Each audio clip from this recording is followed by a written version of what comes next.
मंदिर के निर्माण का, उसमें मुझे मेरे विचार रखने के लिए आपने मौका दिया, इसलिए हृदय से मैं आपका धन्यवाद करना चाहता हूं। मान्यवर, मैं देश की 140 करोड़ की जनता की ओर से भी आसन का, स्पीकर साहब का धन्यवाद करना चाहता हूं, क्योंकि ये जो सदन है वो नियम से तो चलता ही है। हर चर्चा नियमों से बंधी हुई होती है, संविधान से बंधी हुई होती है, परंतु एक मायनों में ये सदन जन चेतना का, जनता की आकांक्षाओं का और जनता की इच्छाओं की प्रवक्ता बनने का भी सदन का दायित्व है। और आज ये हो रहा है 140 करोड़ के देश में और दुनिया भर में बैठे हुए राम भक्त जो 22 जनवरी के बाद एक अद्भुत आध्यात्मिक चेतना का अनुभव कर रहे हैं, इसको वाचा देने के लिए आपने समय दिया, इसलिए देश आपका हमेशा के लिए आभारी रहेगा। मान्यवर, मैंने आज किसी का जवाब नहीं देना है। आज मैं मेरे मन की बात और देश की जनता की आवाज को इस सदन के सामने रखना चाहता हूं, जो सालों से कोर्ट के कागजों में दबी हुई थी। नरेंद्र मोदी जी के प्रधानमंत्री बनने के बाद उसको आवाज भी मिली, अभिव्यक्ति भी मिली। मान्यवर, 22 जनवरी का दिन, भले कुछ लोग कुछ भी कहे, मैं स्पष्ट रूप से देख रहा हूं 22 जनवरी का दिन 10 सहस्त्र सालों के लिए ऐतिहासिक दिन बनने वाला है। ये सबको समझकर चलना चाहिए। मान्यवर, जो इतिहास को पहचानते नहीं, ऐतिहासिक पलों को पहचानते नहीं, वो अपने अस्तित्व को, अपने वजूद को कहीं ना कहीं खो देते हैं। मैं आज फिर से एक बार कहने वाला हूं मान्यवर कि 22 जनवरी का दिन 10 सहस्त्र से भी अधिक सालों तक इस देश का ऐतिहासिक दिन है।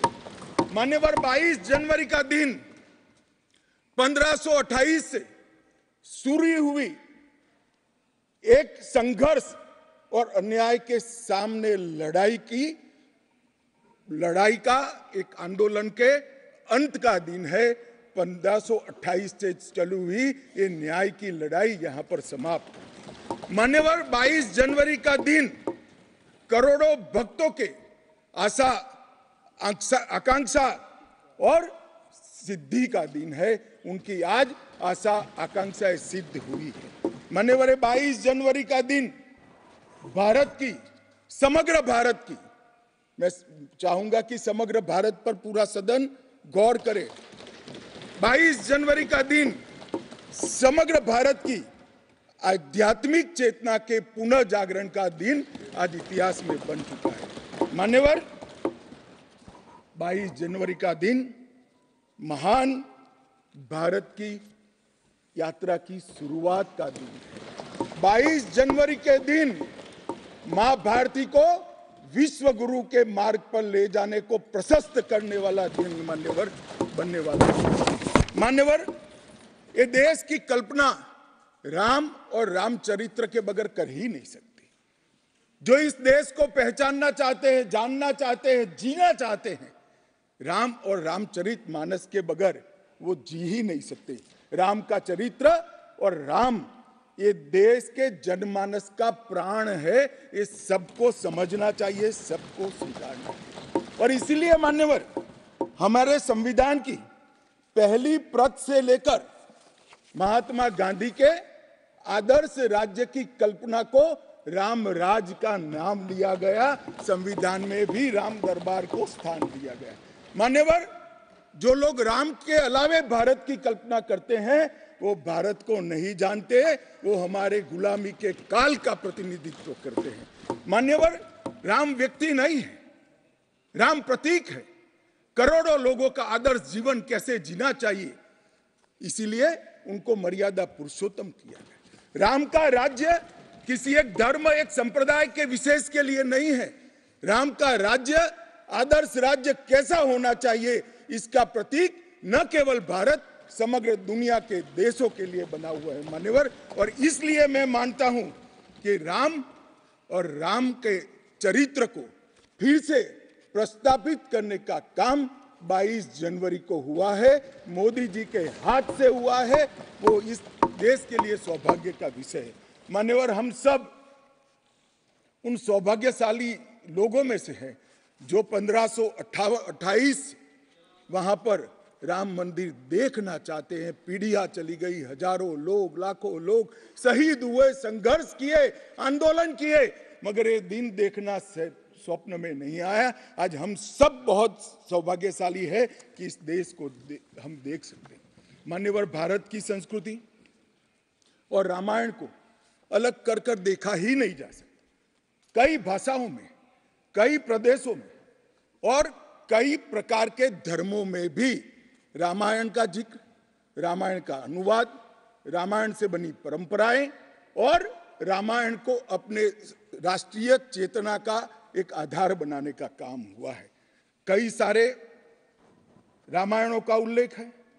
संस्कृत में वाल्मीकि रामायण, आध्यात्म रामायण, आनंद रामायण, अवधी में रामचरितमानस, ओडिया में 13 प्रकार के रामायण, तेलुगु में रंगनाथ रामायण, रघुनाथ रामायण, कन्नड़ में कुमुदेंदु रामायण, तोरवे रामायण, बतलेश्वर रामायण, असमिया में कथा रामायण, सप्तकांड रामायण, और शंकरदेव ने भी वरगीत के अंदर रामायण का वर्णन किया।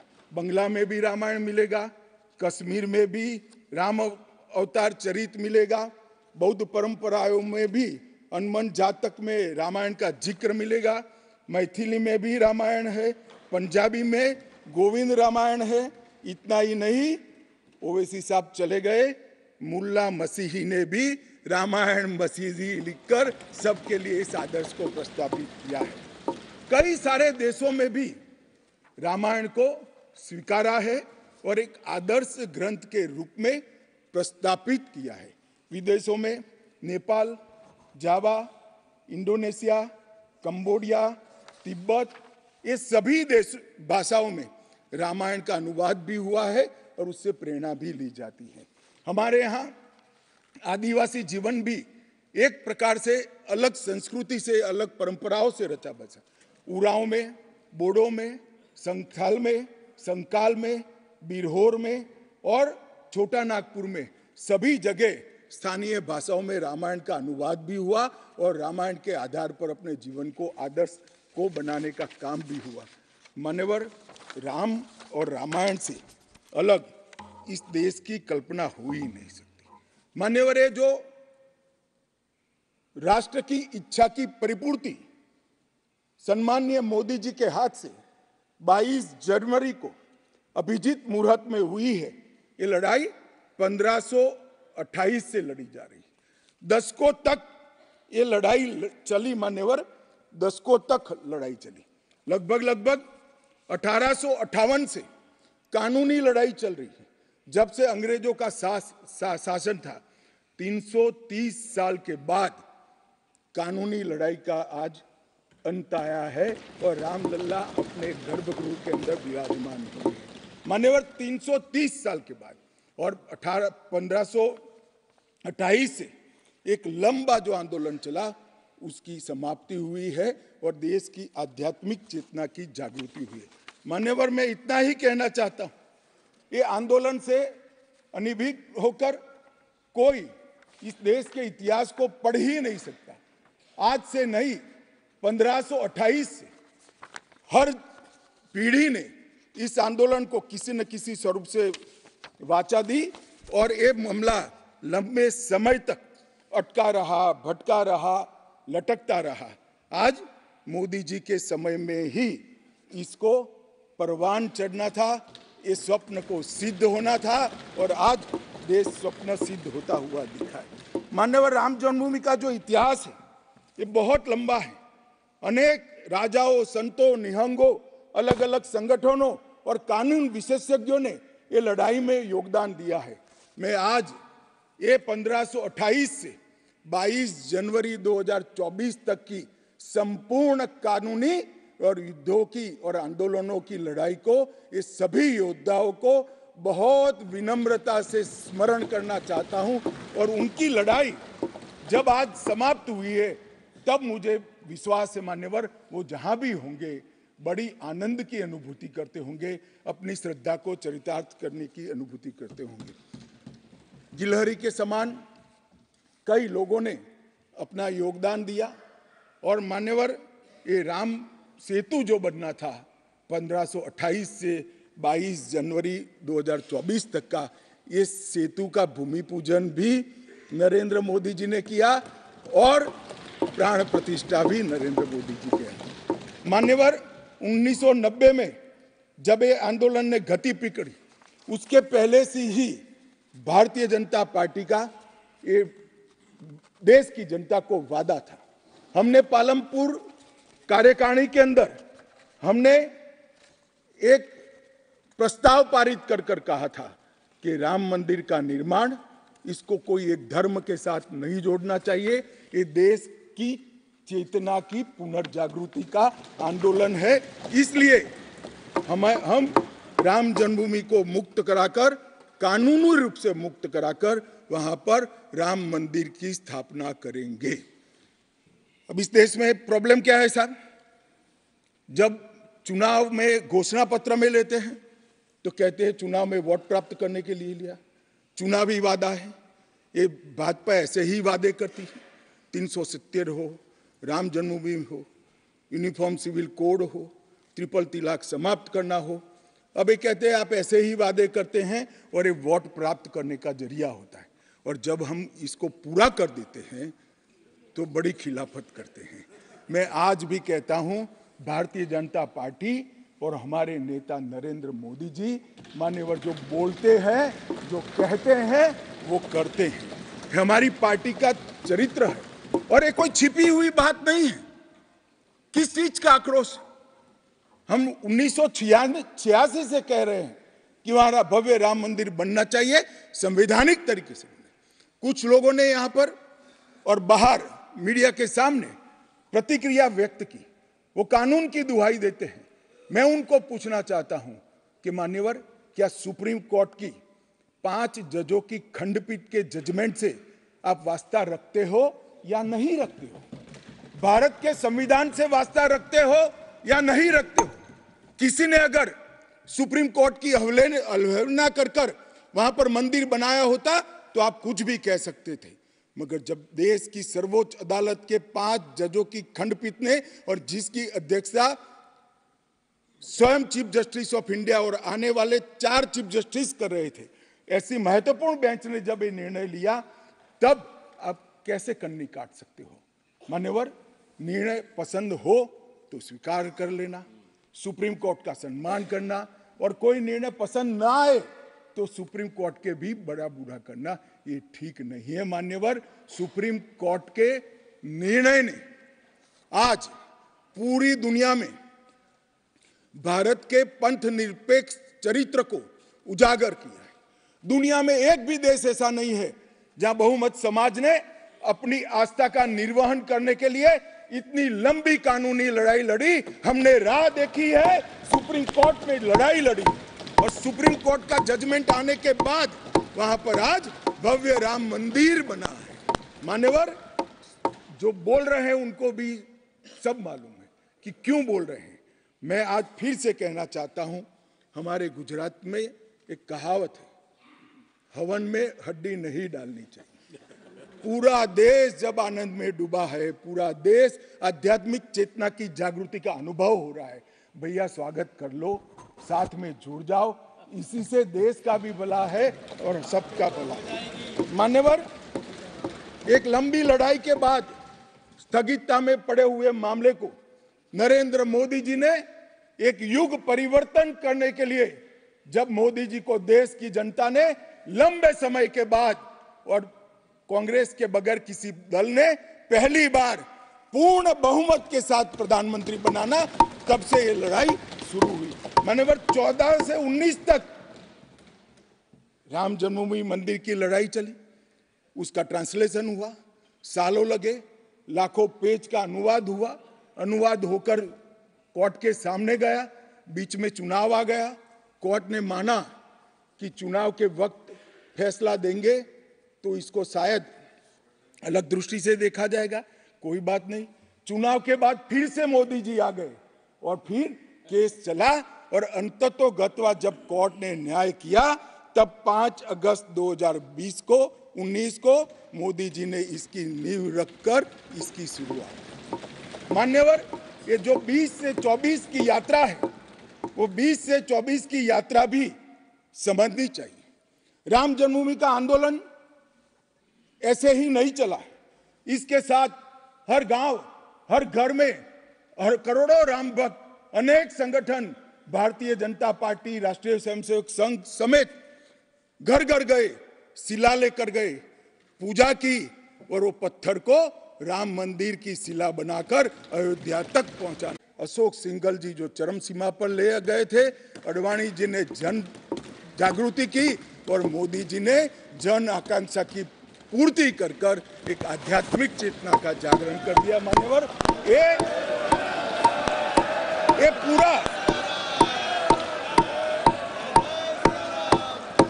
पूरा आंदोलन मान्यवर जब भी दुनिया का इतिहास लिखा जाएगा एक डेमोक्रेटिक वैल्यू के रूप में देखा जाएगा कि कोई एक देश अपने बहुमती समाज की धार्मिक विश्वास की पूर्ति के लिए इतने समय धैर्य रखकर सुप्रीम कोर्ट में गुहार लगाता रहे और सुप्रीम कोर्ट के जजमेंट आने के बाद सौहार्दपूर्ण वातावरण में इसकी पूर्ति हो। मान्यवर, ये बहुत बड़ी बात है और मैं मानता हूं मान्यवर कि ये मोदी जी के नेतृत्व के बगैर संभव नहीं था।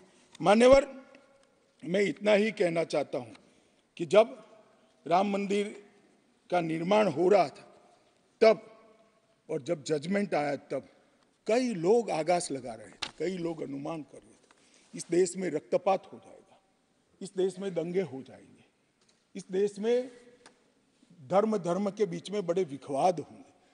मगर मैं आज इस सदन को कहना चाहता हूं, ये भारतीय जनता पार्टी की सरकार है, नरेंद्र मोदी इस देश के प्रधानमंत्री।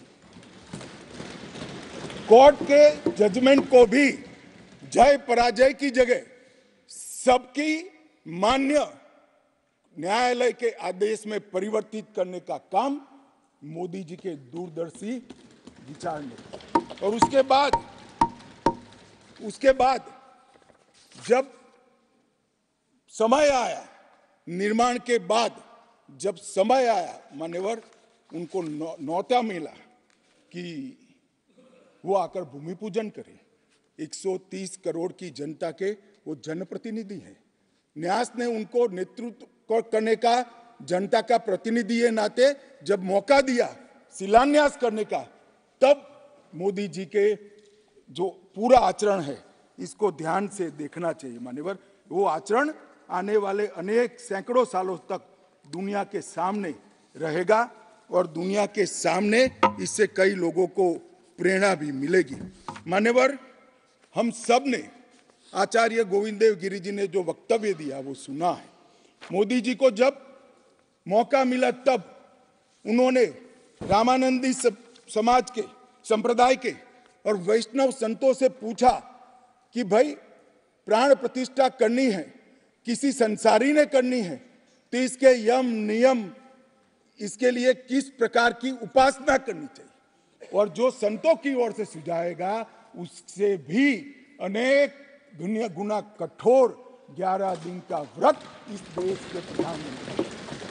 मान्यवर, 11 दिन तक सैया पर नहीं सोना, 11 दिन तक केवल नारियल पानी के साथ उपवास करना, 11 दिन तक पूरा समय राममय, राम भक्ति में रचे बसे रहना और जीवन की उस वक्त की हर सांस को राम के साथ जोड़कर राममय बनकर प्राण प्रतिष्ठा करना। मान्यवर, ये 11 दिन में मां सबरी, गिलेरी, वानर, भालू, जटायु, ये सब के साथ जुड़े हुए देश भर में जो राम के स्थान थे वहां जाकर राम के काज के लिए गिलहरी जैसा भी योगदान देने वालों को श्रद्धा पूर्वक प्रणाम करने का काम प्रधानमंत्री। राम मंदिर का जब भूमि पूजन का समय आया, कोई पॉलिटिकल नारे नहीं लगाए, ना मोदी जी ने इसका नेतृत्व पॉलिटिकली किया, ना हमारी पार्टी ने किया। हर रोज एक राम का भजन अलग अलग भाषा में ट्वीट कर एक भक्ति का आंदोलन शुरू किया। मान्यवर, इस देश में कई सारे भक्ति के आंदोलन खड़े हुए हैं, ढेर सारे आंदोलन खड़े हुए। मान्यवर, इस देश में भक्ति का आंदोलन कोई नया नहीं है। मान्यवर, मीरा ने चलाया, गुजरात में नरसिंह मेहता ने चलाया, रामानंद ने चलाया, एकनाथ और ज्ञानेश्वर ने चलाया, शंकरदेव और माधवदेव ने असम में चलाया, चैतन्य महाप्रभु ने चलाया, समर्थ रामदास ने चलाया। ये सब भक्ति आंदोलन ने समय समय पर देश को मजबूत करने का काम किया है, सनातन धर्म को टिकाने का काम किया है और सनातन धर्म के प्रति सबकी आस्था को बंधाने का काम। घनघोर अंधेरी रात में एक ध्रुव तारे की तरह ये भक्ति आंदोलन ने देश के जनमानस का नेतृत्व किया। भारत के ही छोर में 10 सिख गुरुओं ने अनेक प्रकार के बलिदान, एक दशम पिता ने तो अपना सर्वस्व दान कर दिया।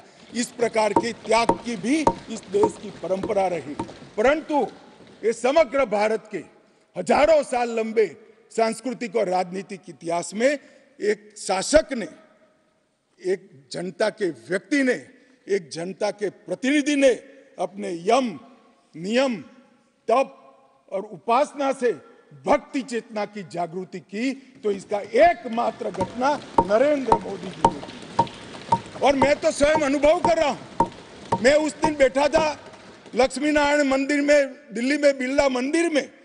जो जनता थी, जो लोग थे, सबकी आंखों में आंसू थे। पूरा देश राममय हो गया था और जय श्री राम के नारे लगा रहा। मान्यवर, मोदी जी ने बड़ी शालीनता के साथ विजय के, पराजय के कोई भाव के बगैर जय श्री राम के युद्ध के नारों से पूरी दुनिया जानती है। जय श्री राम की वानर सेना का युद्ध का घोष था, पूरी दुनिया जानती है। जय संघर्ष चला तब जय श्री राम चला और मंदिर बना तो जय सिया राम हो गया। संघर्ष से भक्ति की ये यात्रा पूरे देश को आगे ले जाने वाली यात्रा है। मान्यवर,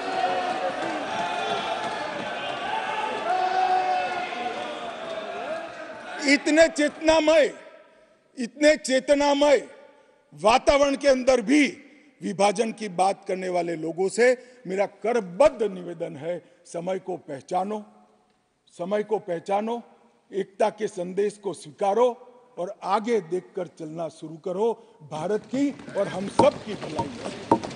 मान्यवर, ये बहुत बड़ा संदेश मोदी जी ने दिया है और मैं फिर से एक बात कहना चाहता हूं, जिसने संन्यास्त नहीं लिया है, जो सन्यासी नहीं है, जो किसी पंथ संप्रदाय का उपदेशक नहीं है, ऐसा व्यक्ति और जो देश का शासक है, प्रधानमंत्री है, प्रधान सेवक है, ऐसा व्यक्ति आध्यात्मिक चेतना, भक्ति की चेतना खड़े हुए, ये दुनिया में ऐसी मिसाल शायद ही कहीं नहीं मिली। मान्यवर, मैं ये जरूर कहना चाहता हूं, इस सदन में खड़े होकर गौरव के साथ कहना चाहता हूं कि मोदी जी मेरे नेता है, मेरे पार्टी के नेता है, मेरे पार्टी के प्रमुख नेता है।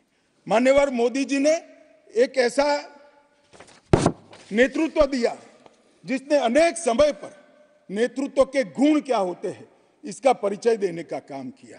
अच्छे समय में भी किस प्रकार से संयम रखना चाहिए इसका एक उदाहरण स्थापित करने का काम किया और हर समय पर निर्भयता के साथ संवेदनशील, सजग और जन भावनाओं को समर्पित नेतृत्व कैसा होता है इसका उदाहरण दिया। इनके 10 साल के कालखंड के अंदर अनेक प्रकार के पड़ाव आए हैं। मानिए, ये भी राम जन्मभूमि के आंदोलन जैसे ही पड़ाव रहे हैं, क्योंकि जो गड्ढा ये खोद कर गए थे, वो गड्ढे को भरकर उसमें महान भारत की इमारत बनाना ये राम मंदिर की यात्रा से कोई कम यात्रा नहीं है। मान्यवर, सबसे पहले मैं कहता हूं कि जो आर्थिक क्षेत्र के अंदर जो बदहाली करी थी, जो पॉलिसी पैरालिसिस वाली गवर्नमेंट थी, सैकड़ों पॉलिसियां बनकर आज 11वें नंबर से 5वें नंबर पर हमारे अर्थतंत्र को ले जाकर एक नीति के आधार पर चलने वाला राज्य नीति के बनाने वाले नेता कैसा होता है उसका उदाहरण दिया।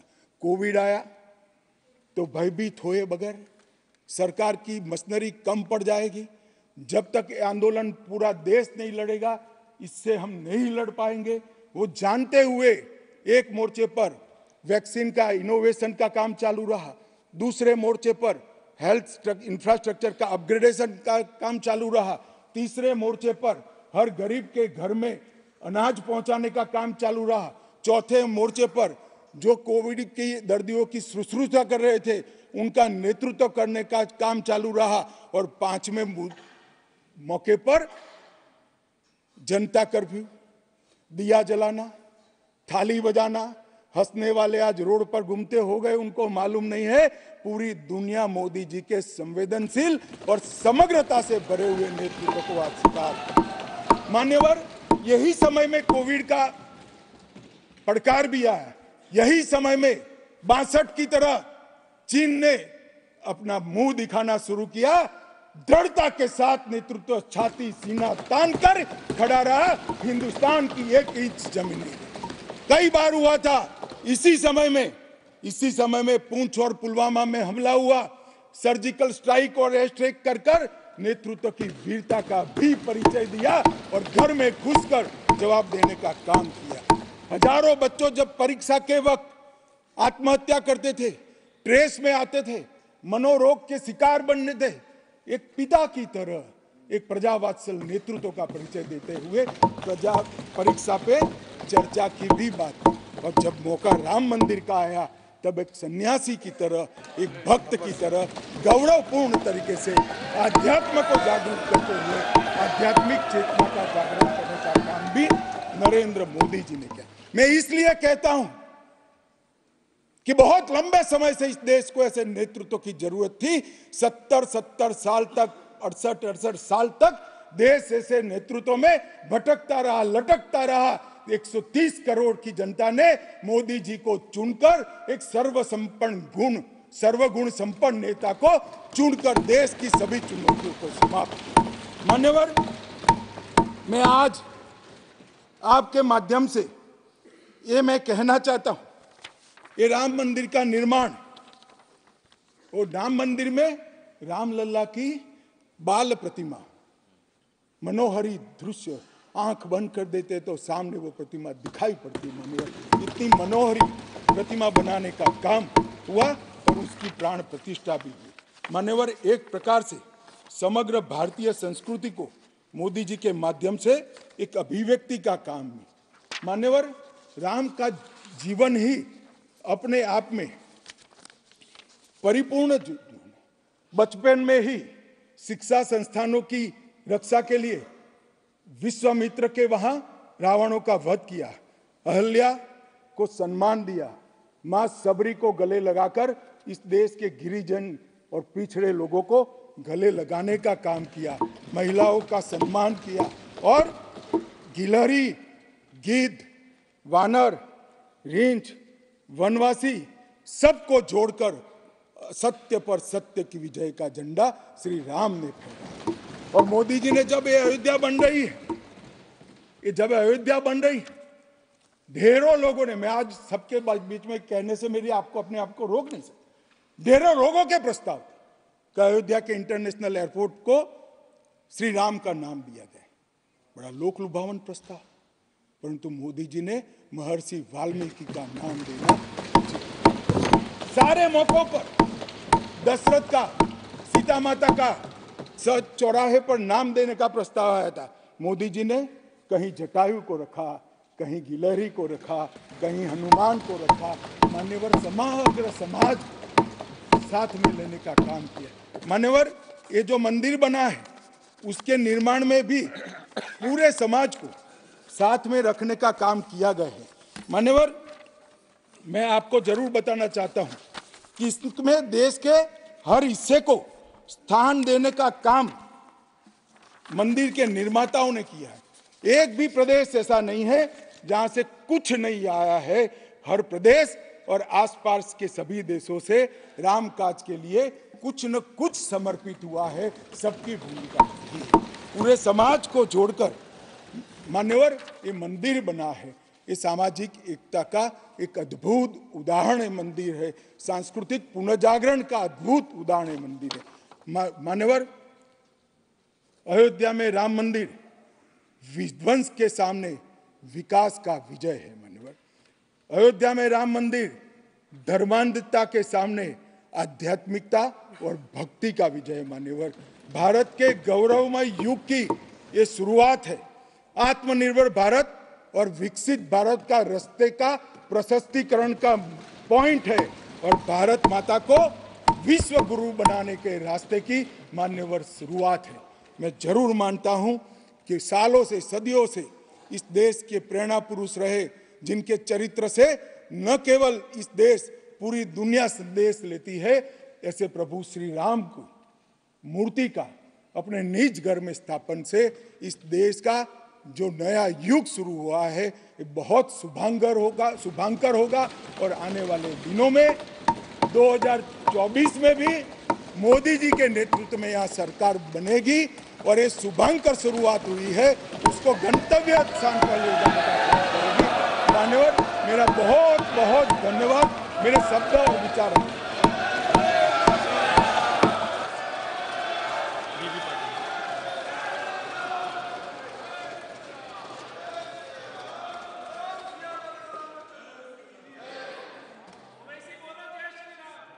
श्री बीबी पाटिल।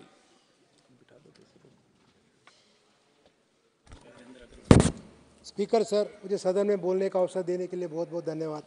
जैसे जैसे भारत विकास और आध्यात्मिकता के जादुई पथ की ओर बढ़ रहा था, यहाँ हम अयोध्या में राम मंदिर के उद्घाटन